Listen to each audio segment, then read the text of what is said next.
오후에 주신 말씀을 받도록 합니다. 구약성경 잠언 제28장입니다. 잠언 28장 23절 단 한 절이기 때문에 한 목소리로 받도록 합니다. 잠언 28장. 제가 가진 성경은 구약성경 943페이지에 있습니다. 943페이지에 있는 잠언 제28장 23절입니다. 사람을 경책하는 자는 혀로 아첨하는 자보다 나중에 더욱 사랑을 받느니라. 아멘. 잠깐 기도합니다. 거룩하신 주님, 이 말씀을 가지고 단위에 섰나이다. 말씀을 통하여 삼위일체 되신 하나님께 크신 영광된 복된 설교의 시간 되게 하여 주시옵소서. 바르게 말씀대로 선포하게 하여 주시고 온유하고 겸손한 마음으로 말씀을 받을 수 있도록 성령 하나님께서 붙들어 주시옵소서. 거룩하신 예수님의 이름으로 기도합니다. 아멘. 어떤 상담가가 이런 말씀을 하신 적이 있습니다. 기독교 상담자이죠. 그런데 그분이 이 말씀을 되게 좋아한다고 합니다. 잠언 28장 23절. 사람을 경책하는 자는 혀로 아첨하는 자보다 나중에 더욱 사랑을 받느니라. 그러니까 상담을 하다 보면 물론 이제 유료 상담해가지고 상담비도 받고 하겠죠. 근데 이게 이제 뭐 상담을 평생 할 수도 없기 때문에 시간이 제한되어 있죠. 뭐 10번을 한다거나 일주일에 2번씩 해가지고 뭐 5주 동안 해서 이렇게 뭐 이런 식으로 하죠. 정해놓고 하는 거죠. 서로 계약을 하는 겁니다. 원하면 연장할 수도 있고 어느 한쪽이 거절할 수도 있고 뭐 이런 걸 사전에 계약서를 쓰고 이제 많이 진행을 하는데 하다 보면은 상담가가 이제 마음에 갈등을 일으킬 때가 있습니다. 왜 그러냐면 본인이 원해서 상담을 왔지만 일단은 본인이 원을 해야 됩니다. 본인이 원해서 상담을 받았지만 결정적으로 그 가정과 심령이 회복되기 위해서는 결정적으로 받아들여야 될 부분이 있거든요. 근데 그것을 말을 해줘야 될까 말아야 될까 갈등을 합니다. 왜냐하면 상담이 이제 끝나가기 때문에 답은 주어줘야 되죠. 근데 고민이 되는 이유는 뭐냐면 그 사람이 이걸 잘 받아들이면 좋겠는데 안 받아들이면 또 안 되잖아요. 화를 낸다거나 뭐 그런 경우도 있습니다. 저도 뭐 그런 경험을 해봤지만 상담 듣다가 벌떡이 나서 문 콱 닫고 나가버립니다. 다시는 안 와버릴 수도 있죠. 관계가 깨어져 버립니다. 그러면 이제 마음에 막 엄청 갈등이 되죠. 집에 가 잠도 안 오고 그런 말을 하지 말할 것인데 괜히 했네. 상처받기도 하고 내가 진짜 상담을 하지 말아야 할 텐데 입이 싸서 그런 얘기를 했구나. 그것도 다시 한번 돌이켜 생각해 보면 그 사람한테 정말 필요한 거고 정말 기도하는 마음으로 던져줬지만 그것을 또 안 받아들일 수가 있잖아요. 그럼 후회가 되고 막 자책이 되고 만약에 이제 그 사람이 그거를 고맙다고 이렇게 받아들이면 참 좋은데 가정이 회복되고 막 심령이 회복되고 훌륭한 사람이 되면 좋지만 그걸 받아들일 만한 사람이 안 되면 얼마나 갈등이 되겠습니까? 그래서 그 상담하시는 그 기독교 상담가 그분이 항상 이거를 딱 크게 써놓고 한쪽에다 붙여놓는데요. 왜냐하면 상담받던 그 내담자가 막 문을 팍 닫고 나가버린다거나 그만하시오. 다 아는 얘기를 당신이나 먼저 하시오. 이래버릴 수가 있거든요. 그럼 엄청 상처가 되거든요. 그럼 이걸 딱 본답니다. 여기 뭐라고 나와요? 우리 따라서죠. 나중에. 지금 당장은 기분이 무척 나쁠 수 있지만 나중에는 그것이 그 사람한테 깨달음을 주어서 고맙다고 할 날이 올 것이다. 그래서 그걸 보고 위로를 받는다고 하는 것입니다. 그래서 오늘 우리가 나누고자 하는 것은 충고를 주는 입장이 아니라 그런 조언과 충고를 받는 입장에서 우리가 성경적으로 어떻게 해야 될 것인가 그런 측면을 보고자 하는 것입니다. 여러분들도 간혹 이제 뭐 배우자가 혹은 자녀들이 혹은 부모가 혹은 뭐 교회 안에서도 누가 여러분들의 충고하는 사람이 가끔 있습니까? 조언을 한다거나 충고를 하면 좀 기분이 별로 좋습니까? 권사님 좀 이렇게 하면 좋겠네. 이렇게 해야 복 받는 것이요. 딱 정확하고 분명하게 가르쳐 준다거나 다 좋은데 이것을 좀 고치면 딱 좋겠네. 다 많은 사람이 있는 데서 딱 강력하게 아주 그냥 교회에 그런 분들이 있을 수 있잖아요. 또 은사를 받아가지고 딱딱 맞추죠. 저 사람 저것만 잘하면 복 받겠다 해서 정확하고 지혜롭게 효과적으로 딱딱 알려주는 분들도 있습니다. 저도 있었습니다. 여러분들도 있습니까? 여러분들 감정이 어떨까요? 그런 조언을 들었을 때. 아이고 참 고맙습니다. 정말 좋은 것을 알려주셔서 너무 고맙다고. 이렇게 하면 참 좋은데 대개는 그렇지가 않는 것 같습니다. 그런 얘기 듣고 나면은 그냥 있는 자리에서 대개 있는 자리에서 벌떡 일어나서 나가버린다거나 아이 듣기 싫다고 이렇게 할 수도 있겠죠. 그리고 여러분들은 아마 그런 정도 인격이 되신 것 같아요. 우리 교회 하백교회 성도님들은 조언을 들었을 때 좀 기분이 상당히 나빠도 그래도 좋은 말씀 해주셔서 감사하다고 한번 집에 가서 잘 생각해 보겠습니다. 웃으면서 감정 같으면 막 인상이 써지지만 그래도 억지로 어떻게 웃으면 아이고 고맙다고 하고 집에 가서는 너무 화가 나가지고 막 이렇게 부야를 내고 막 이럴 수도 있겠죠. 그래도 인격이 되면 거기까지 가겠죠. 여러분 어떻습니까? 그런 얘기를 들으면 이때가 중요합니다. 성경에서도 보면은 지금 당장 사랑을 그 사람에게 주지는 못하겠지만 그런 조언과 충고를 받았을 때 지금 당장은 미흡기도 하고 지금 뭔데 나한테 그런 소리를 하지? 왜 아무리 담임 목사라도 그런 소리를 나 들으라고 그러는 건가? 자기가 구역장님 하지 뭐 자기가 그러나? 이런 생각이 들 수도 있습니다. 미운 생각도 들겠죠. 그렇지만 우리가 정말 오늘 성경 말씀이 주신 것처럼 우리가 정말 하나님의 자녀라면 지금 당장은 조금 기분이 나빠도 우리 따라서 하죠. 나중에라도 그것을 잘 받아들일 수 있어야 됩니다. 잘 받아들이면 뼈가 되고 살이 되는 것입니다. 그래서 이렇게 나옵니다. 잠언 27장 9절에 보면 기름과 향이 사람의 마음을 즐겁게 하나니 친구의 충성된 권고가 이와 같이 아름다우니라 이랬어요. 그래서 친구가 집사님, 권사님, 장로님, 목사님 이렇게 해야 교회가 잘 되고 이렇게 해야 잘 됩니다 라고 했을 때 저와 여러분이 그거를 기분 나쁘게 생각하지 말고 저 사람이 나를 참 말은 저렇게 싸납게 했어도 생각을 많이 원래 말투가 저렇구나 저 사람이 이렇게 생각을 하고 좋은 의미로 받아들이게 되면 그것이 기름과 향이 된다. 여러분 기름과 향이 되시기 바랍니다.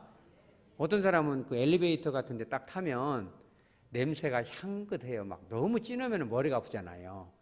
근데 인자 막 샴푸를 탁 해가지고 가벼운 그 과일 향기가 싹 나면 엘리베이터만 다 같이 타도 훈훈하니 기분이 좋습니다.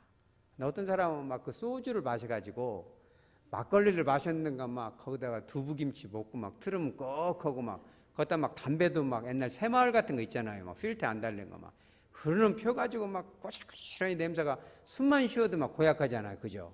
여기서 말하는 기름과 향이라는 건 그런 거예요. 이 충고가 주어졌을 때 잘 받아들이고 그리고 한번 깊이 생각해 보면 사람들에게 그런 향기가 되는 겁니다. 할렐루야. 우리 그런 성도들 되시기 바랍니다. 자, 그런데 또 그렇게 못 오는 사람이 또 있어요. 잠언 9장 7절에 보면 이런 사람이 있어요. 거만할 자를 책망하지 말라. 그가 너를 미워할까 두려우니라 이랬어요. 그러니까 거만한 자는 책망하지 말라는 거예요. 왜 그래요? 도리어 능력을 받고 흠을 잡히게 되느니라. 혹시 여러분들 그런 거 한번 봐보세요. 저도 한번 집에 가서 한번 생각해 보려고 그래요. 누군가가 이런 충고를 해주고 이건 이렇게 해야지 딱딱 찝어주고 그러면 아이고 고맙습니다. 아이고 좋은 걸 가르쳐줬네. 이렇게 당장은 안 나옵니다.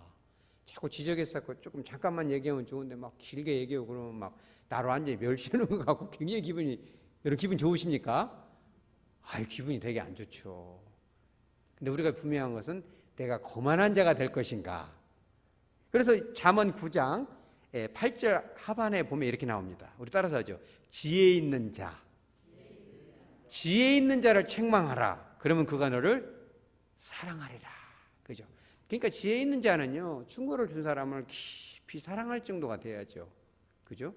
상대편이 설령 좀 말을 거칠게 했더라도 그래도 정말 좋은 말을 해주는가 보다. 그래서 아이고 좋은 말씀 감사하다고. 여러분들이 사람들 사귀어 보면 압니다. 뭘 이렇게 알려주면은 이렇게 심지어 이런 경우도 있어요. 백화점에서 막 옷을 고르고 있어요. 그러면 저희가 뭐가 데 와갖고 아줌마 그거 잘 어울리네. 그거 사시오. 막 이런 여러분 그런 경우 없어요? 뭐 그런 사람이 다 있어요. 여러분 안 그러죠? 막 넥타이를 차고 있죠. 그러면 좀 자기 갈 길 가면 되는데 옆에 각시도 있는데 와갖고 말이에요. 아이고 우리 선생님 잘 어울리네. 그냥 사시오 사. 딱이고 말이야. 자기 옷이나 사지 왜 상견하고 그래. 잠이 덜어 깨죠. 그러니까 이제 그랬을 때 갈 길 가시오 말이요. 이러지 마시고 지금 듣는 입장에서 하는 거잖아요. 아이고 선생님 고맙습니다. 제가 잘 골라보겠습니다 하고 하면 또 잘 들어보면 또 잘 어울리잖아요. 그죠? 그렇게 하시라는 거예요. 그런 사람은 정말 좋은 것을 얻게 된다는 것이잖아요. 그래서 마태복음 7장 1절에 결정적인 것을 얘기해 줍니다. 비판받지 아니하려거든 비판하지 마라. 이런 말이 나오잖아요.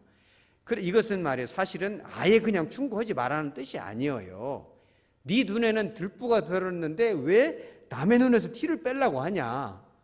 선생님 그 넥타이가 잘 어울리네. 근데 그 사람은 보니까 막 핫바지를 입고 막 달에는 이제 막 모내기 하러 왔는가. 당신이나 잘 입고 다니시오. 이래버릴 수도 있잖아요. 그러니까 들보를 먼저 치우고 자기도 좀 품위 있게 옷을 입고 넥타이를 잘 찬 후에 말을 해주면 듣겠는데 자기는 막 지파도 내려가 있고 막 바지가 무슨 뭐 모내기를 했는지 뭘 했는지 머리는 떠 있고 이러면서 옷이 잘 어울리네 그러면은 기분이 안 좋잖아요.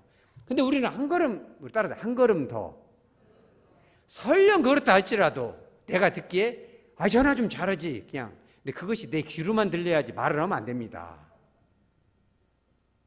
그죠? 정 그런 말 하고 싶으면 선생님 근데 거울 좀 한번 보시면 어떨까요? 이렇게 남대문이 열리셨는데요. 이렇게 얘기할 수가 있잖아요. 그거를 딱 그런 말이 나오면 자 우리 한번 해보죠. 손을 들어봐요. 손을 입을 딱 잡아요. 마음으로만 하시고 그런 건 안 하시는 거예요. 그래서 이 마태복음 7장 1절에서 하반 이 5절까지 나오는 건 뭐냐면 나는 눈에 티가 들었고 저 사람은 들보가 뭔지 알죠? 위에 있는 천장 기둥 같은 것이 다 들보잖아요. 그래서 그 중에 큰 것은 대들보다 이렇게 하잖아요. 내가 보기에 저 사람이 더 못하는 것 같아. 나를 충고한다. 여러분 그럼 그런 데는 어떻게 해야 될까요? 혼을 내줄까요? 그거이 아니고 그때는 기도하시기 바랍니다. 우리가 그래도 최소한 하백교회 성도쯤 되면은 내가 보기에 저 사람은 저렇게 남대문이 열려있고 뭐가 좀 자기부터 좀 하면 좋겠는데 저렇게 할까라는 생각이 들더라도 혹시 하나님께서 그 입을 통해서 나에게 말씀하고 계시지는 않는지. 심지어는 그잖아요. 막 나귀의 입을 열어서도 말하잖아요. 못 깨달으니까. 사람 말을 못 깨달으니까 나귀가 입이 찌를 죽었는데 이렇게 이랬고 내가 평생 언제 당신을 갖다가 이렇게 거역을 한 적이 있습니까? 하도 급하니까 나귀 입을 열었어도 주님이 말씀하시잖아요. 하나님께서 저 사람을 통해서 혹시 말씀하고 있지는 않은지 그런 정도로 우리가 생각하시기 바랍니다. 할렐루야. 자, 말씀을 정리하도록 합니다. 이 충고같이 참 듣기 싫은 거 없습니다. 그게 조언으로 들리고 사랑으로 들리면 좋지만 지적질 같고 말이에요. 간섭 같고 말이에요. 자기 갈 길 가면 좋은데 그렇게 간섭을 하고 오면 굉장히 기분이 안 좋고 나 자신을 멸시하는 것 같고 말이에요. 좀 화를 내고 싶고 막 눈을 부라리고 싶고 그잖아요. 그러함에도 불구하고 우리가 오늘 그죠? 지혜 있는 자가 되고 그죠? 또 그 말씀을 통해서 내 삶이 향기로워질 수 있다면 얼마나 좋겠습니까? 그죠? 담배 냄새가 나고 술 냄새가 나고 영적으로 그냥 사나운 느낌이 있고 딴 사람들이 보기에 센 사람처럼 보이고 막 여러분 우리 교회도 그런 사람 있습니까? 막 세게 느껴지고 막 그러지 마시기 바랍니다. 그 옛날 2000년 전에도 예수님을 바라볼 때 그 눈빛이 어땠습니까? 죄 짓던 여인도 주님의 눈만 봐도 여러분 기도하다가도 주님의 눈을 보시기 바랍니다. 죄를 짓다가도 주님의 그 눈을 딱 보면 주님이 얼마나 깝깝하실까. 그래도 나를 사랑해 주시지. 그 주님의 그 피 냄새가 나잖아요. 그죠? 우리에게도 그런 향기로운 향기가 나려면 때로는 다른 사람의 그런 좀 듣기 거북한 충고가 들릴지라도 지금 당장은 그것이 안 되더라도 잠언 오늘 이 본문에 28장 23절에 나온 것처럼 나중에라도 그 충고를 해준 사람. 그래서 여러분 선물도 한번 해보세요. 충고를 해줘가지고 되게 기분 나빴지만 그래도 한번 꼭 해보시기 바랍니다. 이런 거 해보면 진짜 복 받습니다. 여러분 그걸 좀 깨달으면 좋겠네요. 나한테 기분 나쁘게 말했지만 그래도 딱 해서 모일 모시에 이렇게 나한테 충고를 주셨는데 그때는 참 기분이 나빴지만은 잘 새겨들으니 참 뼈가 되고 살이 돼서 제가 그래도 그런 충고 안 듣게끔 요만큼 성장해서 제 삶에 정말 향기로운 그 향수처럼 이렇게 작용을 했습니다. 우리 선생님께 너무 고마워서 이런 선물을 드립니다. 그래서 돼지고기 같은 거 말고 소고기 제일 좋은 안심 같은데 다 끊어서 다 드리면 그 사람이 얼마나 정말 복이 될지 믿으시기 바랍니다. 자기 삶이 부끄럽게 그런 걸 통해서 그 자체가 충고가 되는 거예요. 나는 아직도 이 모양인데 저 사람 내 말을 듣고 벌써 이렇게 됐단 말이야. 이 사람한테 지금 배워야 되는 입장인데 그래서 주님께서는 겸손한 자에게 복이 임하고 겸손한 자에게 은혜가 임하고 겸손한 자와 함께하는 지 믿으시기 바랍니다. 그와 같이 충고를 통해서 우리가 그것을 잘 달게 듣고 그걸 받아들여서 향기롭고 아름답고 빛이 나는 삶을 살 수 있는 저와 여러분 되어지기를 주 예수 그리스도 이름으로 축복합니다. 아멘.